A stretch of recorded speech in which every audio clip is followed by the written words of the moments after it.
Hi, it's Troy Griggs with Obsidian Wisdom. Today we will focus on the pension puzzle, right? How much income do I actually need to make it work for my pension? Interesting enough, we'll use the case study of Sandra. She's a Florida teacher and she's trying to figure out, do I have enough to retire early? She wants to retire at 60. 58 is where she currently is, so 2 years from retirement. And then from there, we'll go through the case study and I'll show you a couple of strategies when you're focusing on cash flow, which just means how much money do I have each month? You may hear it as retirement income planning. There's a lot of different ways to describe it, but we're focusing on the money at hand. And so we'll go through, we'll see what the expenses are, we'll see what the pension is, and I'll show you how I would look at this and how you can too when you're determining what makes the most sense for your plan. So let's go ahead and let's get started. Okay, so what you'll see is we have, and I'll go through it, we have a pension that is going to pay out $32,000 each year. It starts when she retires. For those that aren't 100% sure how to calculate a pension, if you are in the Florida retirement system, and I'll show you what ours will look like, and then if you are in another state, it'll still be very similar. So it won't be something that will be a lot different, but I will be able to show you at least how I would calculate it. So let's go ahead and let's get started. So normally in your pension, what you will have, let me make sure that strength, perfect.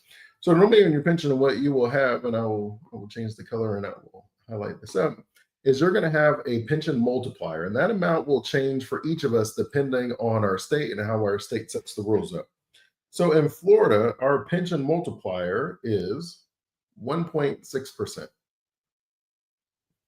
All right, so you have to have the pension multiplier, and then you have to have how many years that you've worked. For most of the pensions, they'll tell you need to work 5 to 10 years, somewhere around there.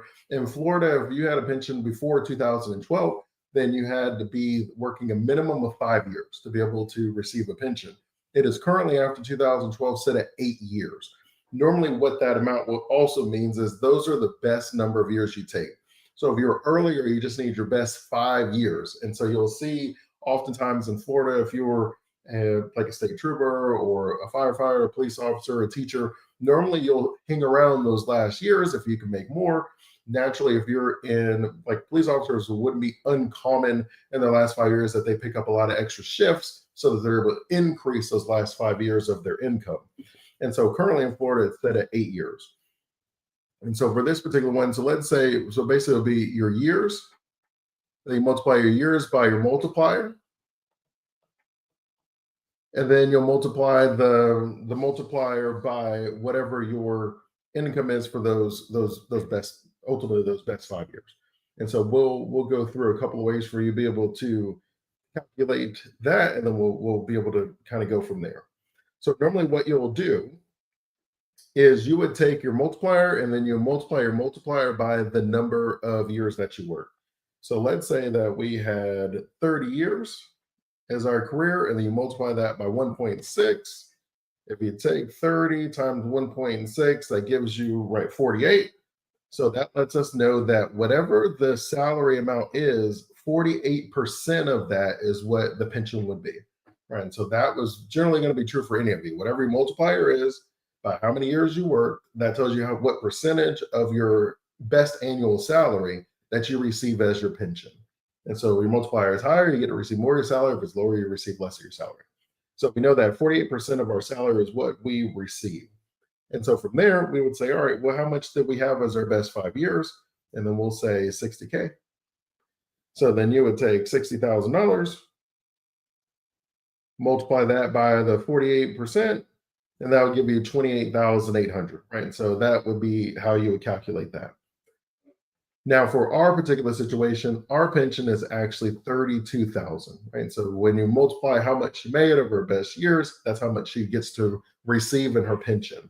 Now, the next important question that you normally ask when you're trying to figure out, is my pension going to work for me and it doesn't make sense to have anything else?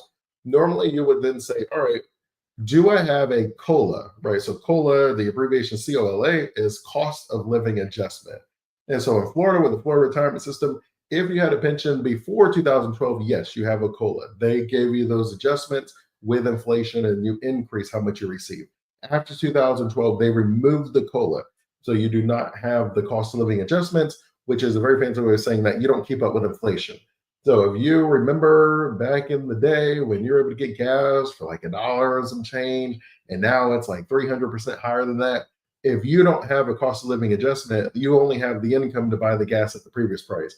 If you remember when we used to be able to get eggs for a couple dollars for a dozen, and now it's like 400% higher than that, again, the same idea. You have the money to purchase eggs when they were $2 for a dozen, but you don't have the increase to purchase the eggs anymore.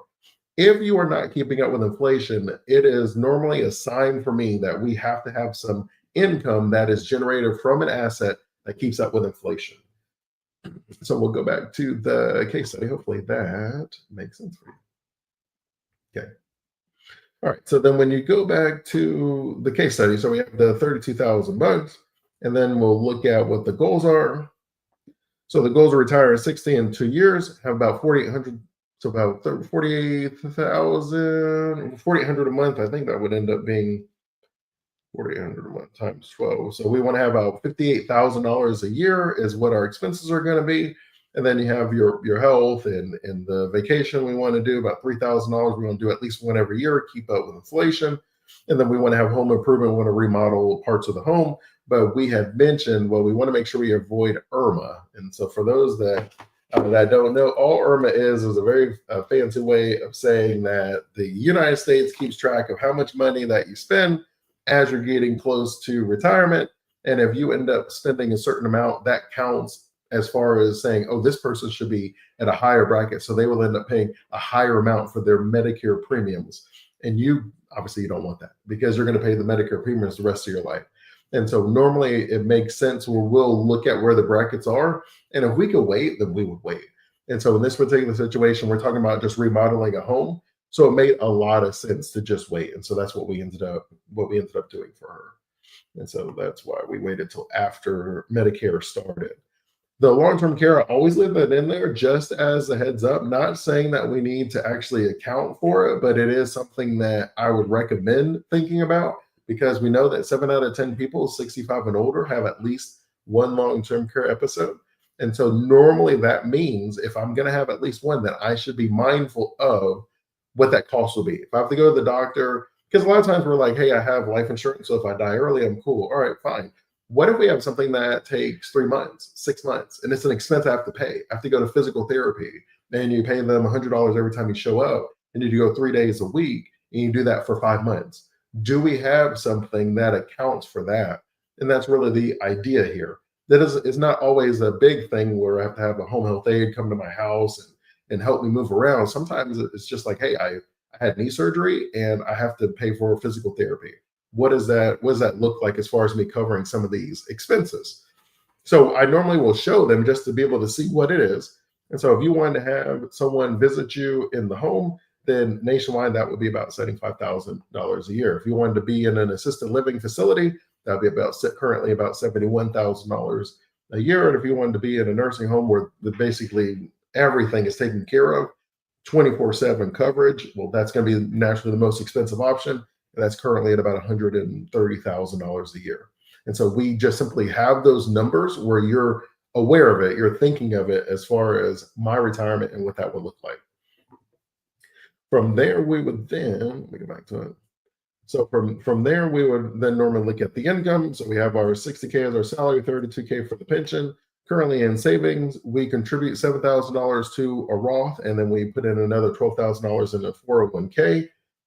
Then when you go to the net worth, basically that's where that comes out. We have a credit card, about 11,000, I believe it was an Amex. And then we talk about your investments. We have $180,000 in the 401k. We have $30,000 in the Roth. And then when you have your mortgage, $110,000 left, that's about 7 years.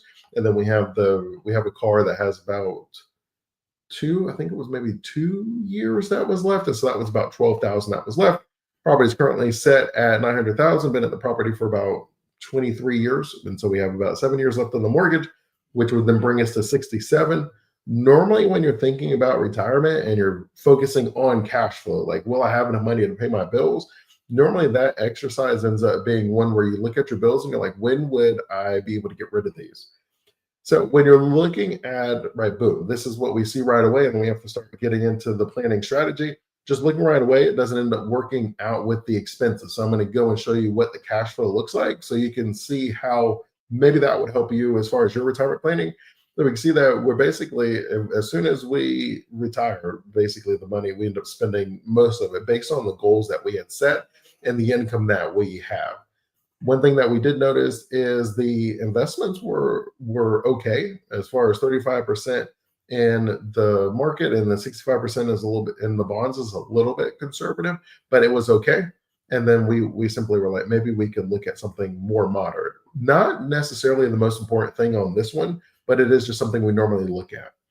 So in this particular one, what we're going to do is we're going to focus on cash flow. So let me show you what the cash flows look like. So there's a couple ways to do it. One is we just simply we'll look at the breakdown and you see where everything goes. I actually like to look at it as the waterfall at first. And so what it shows is basically here on the side, we're saying we're 58 years old, and this is the age we currently are. Our salary is $60,000, and we are spending about like 90, like $100,000 on expenses.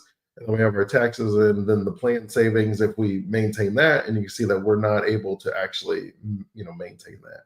And so then that normally is like, okay, well, I can see why we have some credit card debts, and then maybe we're not actually 100% sure where all of the money is going, right? And so sometimes that happens.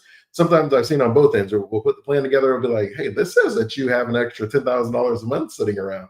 And they'll be like, I don't have $10,000 a month sitting around, Trey. And then sometimes it says like, hey, you're actually in the hole. You're in the red, $10,000 a month. I'm like, well, I mean, we're living on credit cards, but we don't feel like we're in the hole like that. And so normally it's a nice way to say, all right, well, the plan is as good as we make it. A very fancy way of saying that, good data in, good data out. And so we'll normally start looking at where the cash flow goes. But based on this, what we're seeing is you got 60,000 that comes in, and then you have 99,000 that goes out. So we have our living expenses, we have our housing expenses, and then we have the debt that we make payments on. We would then start looking at how can we adjust this in a way that generates the income for us. And so what I like to do when the data is a little bit rougher, so what we do is let's go to 60. So we're saying we retire at 60, our pension is 32,000, and then we still have most of those expenses as we already had noted. We still have to pay our health expenses because we're not 65, and that was $950 a month.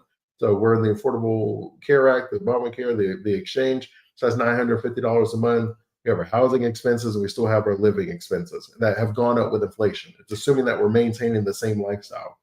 So when you're looking at that and you're like, okay, and then the goal is to start taking these vacations, we can see that that doesn't really work. Currently, it's set where then you would go to 70. And so this one will say, all right, so 70 adds Social Security. So Social Security is about 27,000 a year, and then we have 32,000 from a pension, which gives us about 59,000 at 70. And so then we'll take a look and we can see based on the life that we're talking about having, the vacation, but it's going up with inflation. So now it's at 4,000 a year, even though we set it at 3. We still have the debt and it's not quite mathing. So normally what you would do is normally you would say, all right, what happens if I take Social Security early? Like what just happens if I start receiving my income right away?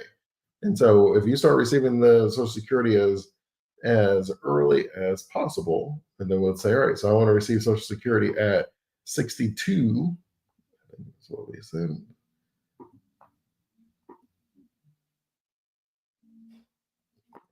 Refresh. And then we go back and we'll take a look at Social Security. All right, so if I start receiving Social Security at 62, you can see that it adjusts the amount that I receive. So now I receive the 11,000, and then I would be able to receive that each month, and then we can see where our expenses are.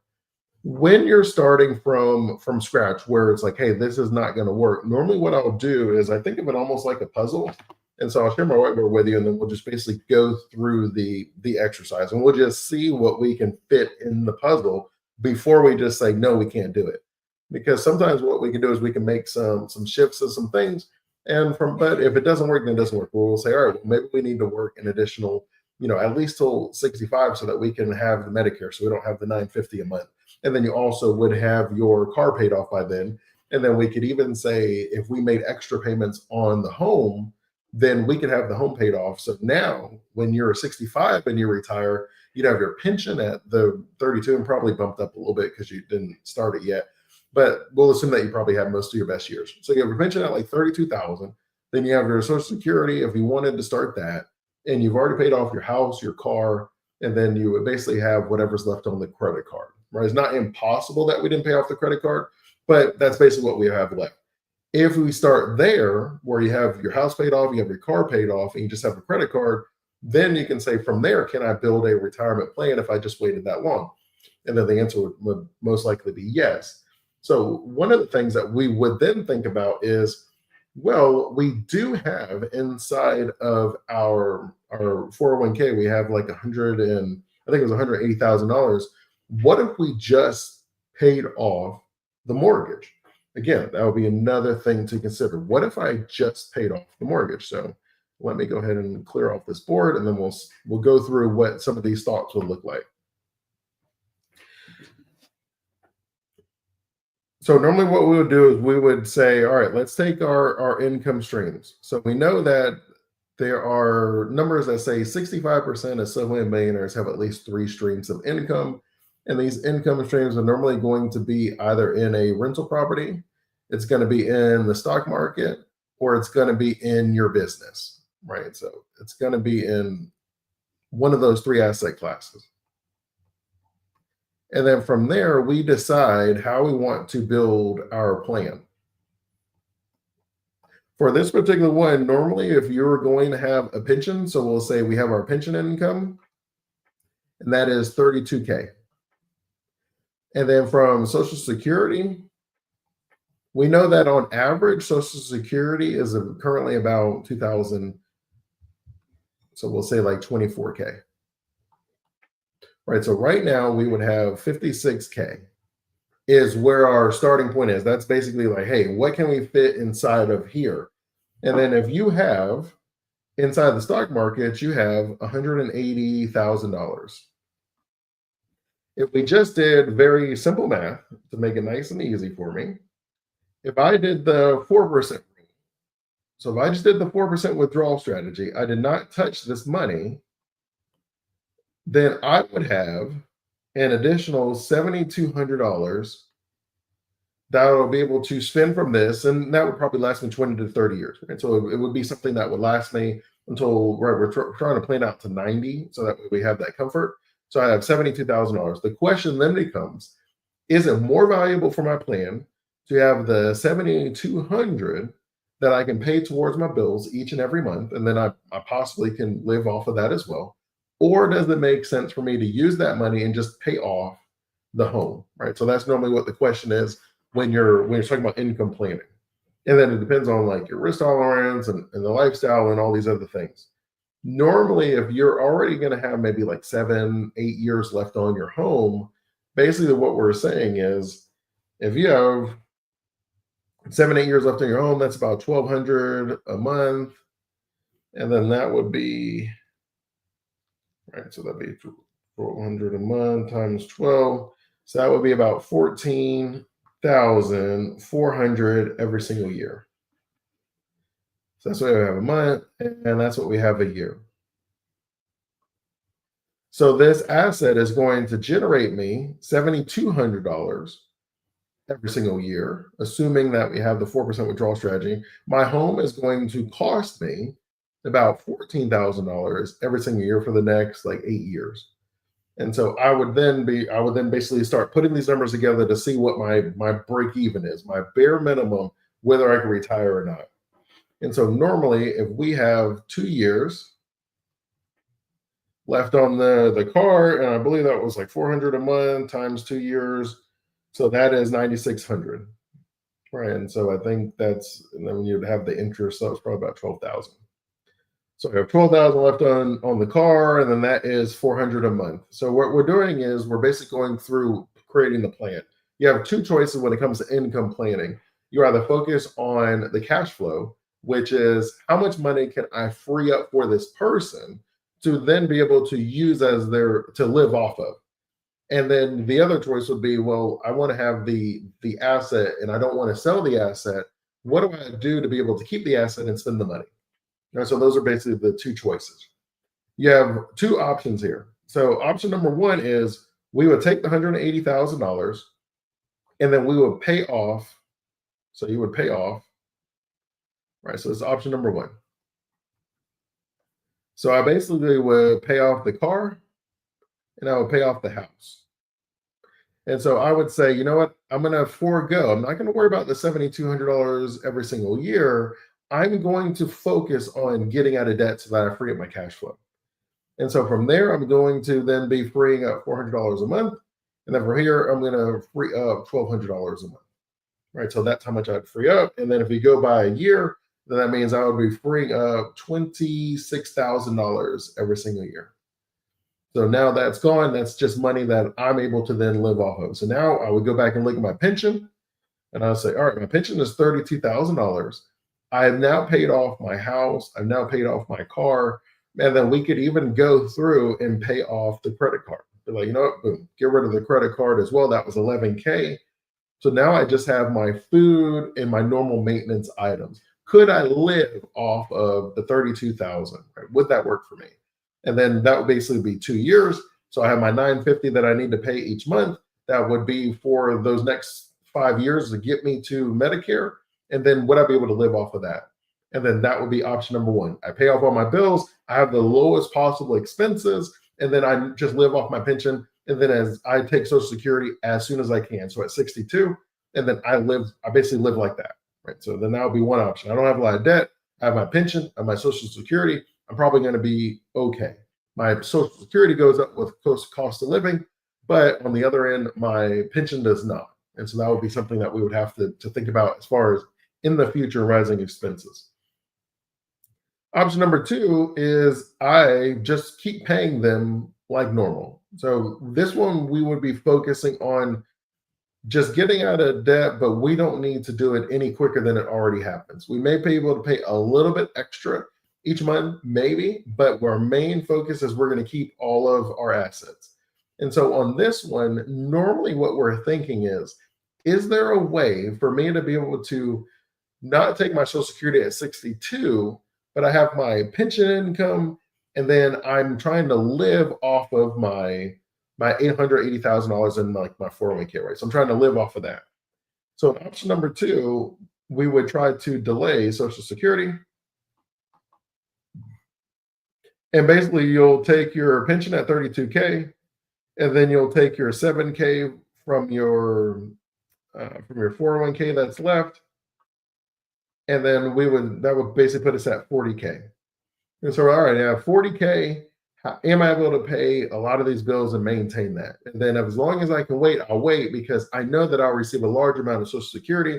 I'm slightly concerned about not having a cost of living adjustment in my pension. So what would that look like? And you say, all right, what would that look like? Normally what you would then say with the 40,000, you would then say, all right, if I have, as we had already mentioned, 26K of that would go towards my house and my car. And then on my credit card, I believe it was like $275 a month. So that would be $3,300. So we would basically say, I need 30K of this just to go towards my bills. With the 10K that is left, am I able to, have my food and electric and all my other bills? Like, would that cover that? And if it doesn't, we would then say, all right, well, if it doesn't cover it, we have a couple of choices, right? And it probably wouldn't cover it. We would then say, are we interested in waiting until 65? Because if we wait till 65, you will have a few things working for you. One is you basically will have 2 years left on your house, the car be completely paid off, and then you could focus on getting rid of either the credit card or the mortgage with some extra payments. And we would just make that decision from there, where we don't need to put the money in your 401k. We're going to focus on getting rid of debt. We're going to reallocate it in a way that we're just freeing up cash flow. Because a lot of times when you're on a pension income, that's what you're focusing on cash flow. How much money do I have coming in versus how much my bills are to maintain my lifestyle. And so normally when you're focusing on cash flow, that's normally going to be the trade-off and the decision that we end up making. So in this particular situation, everybody's going to be a little bit different. So if you're like, no, I need to retire right now. These kids are baby. These kids are stressing me out. I need to retire right now. If that was it, then I would say that we should go with number one, focus on taking that 180K You're going to be early. So we start doing that at right 58. So we start doing that right away. So you don't have to worry about the IRMA where they have the 3-year look back for the Medicare. You're going to have your highest income years a little bit earlier. So naturally we wait till the 59 and a half, but you have the highest years a little bit earlier. So you'd be outside of that 3-year look back. You don't have to worry about IRMA saying that you make too much. And so then you'll be like, all right, cool. So my Medicare is going to be a little bit higher. I will, as soon as I retire at 60, boom, I'm going to go ahead. I'm going to pay off the house, the car, and I'll pay off the credit card. And then I'll just live off my pension because I shouldn't have any other expenses. So now my $32,000, that's for like my food, my electricity, and just my overall living. And then it's up to you ultimately when you want to start Social Security. On the payoff plan, you normally would just start Social Security early because you just want to have both streams, and then that way you can start the traveling and the different things. If you're okay with just kind of keeping it where I'm just like the fact of not being retired, Dre, I can take walks at the beach. I can volunteer. I can do these things. Like I'm okay letting my Social Security work up a little bit longer. I may not wait till 70, but maybe I'll wait till full retirement age of 67. I don't know. Then that's fine as well, because you could definitely do it that way.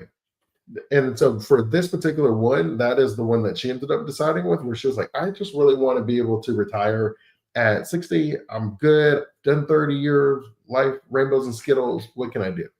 Pay off the bills, lower the expenses. Now we're focusing on cash flow. Everybody's a little bit different, but for pensions, 99% of the time, if you have like a pension or an annuity or something like that, you're really focusing on cash flow because you have the income stream that you're going to have the rest of your life.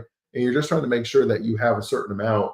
And then normally what we would do is we would then take a portion and we start building, I wouldn't say like an emergency fund, but we would build like different healthcare funds. So it's like, all right, well, here's my pension. I have an extra $300 a month. We would put maybe 100, 150 of that away. And then we'd say, all right, now you can take your trip. You're good to go. Now you can pay for the doctor or the surgery, whatever that looks like. You just have those little funds that you would set aside. And so that's normally how we would do that for a pension. All right. So if there are any questions, and there may or may not, I will take them. But as always, so next week, what we're going to do is we're going to focus on federal employees and the decision that they have to make when it comes to their retirement. And then if it is something that is of interest to you, I will invite you to, we have every Wednesday, we have a live where I go through and I give you the 5 hidden dangers to a wealthy retirement. And then I also will share with you 3 frameworks that I use personally with my clients to make sure that they do not have to worry about that at all. All you got to do is you go to Sitting in Wisdom, you see the little I want a wealthy retirement button, you click on that, and then it'll take you to the page and you simply sign up, and then it sends you a reminder. It is a Zoom room, so it's just limited to the first 100 people. It's not a scarcity or anything. It's just that's what it is, limited to 100 people. And so that's how many people can show up in there. And then at the end of it, if you decide you want to work further with me, we go through the entire process. And so I'm always thankful for the time that we have together. I hope everybody's having a great day and enjoying the beginning of summer. If you have any additional questions for me, you can always reach out to me on any of the social media platforms or Dre at citywisdom.com. Until next time, stay safe and enjoy life.